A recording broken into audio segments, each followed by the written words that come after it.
ధరలా లేదురా, అయినా నాకు గుండె ధరలా ఉంది. మీరెందుకు ఆవేశం పడాలి? ఆగండి. వచ్చాం, కూరగాయలు కొన్నాం, దాసి కొందాం అనుకున్నాం. మనకి ఇది ఏమి గిట్టుబాటుగా లేదు కాబట్టి పదం పద. శాస్త్రి గారు ఇలా రండి. ధర చౌకబేరం కాదంటారా? ఏమిటయ్యా, రాసి కుదిరేది కదా అని గ్రామంతా చుట్టేస్తే కొనేవారు. మరి గిట్టుబాటు కూడా కాదంటారు. మరి పంచాంగం కట్టుగా వచ్చిన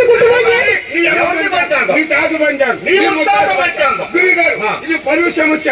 మనం ఇప్పుడు ఏం చేయాలో తెలుసునా? ఇంటికాడ అమ్మగారిని ఎవరికైనా దాసిని కొనడానికి కోతగారు మంది కావలసినంత ధనం మన వద్దనే ఉన్నది. అది ఇచ్చి ధనం ఇచ్చేస్తాను, దాసిని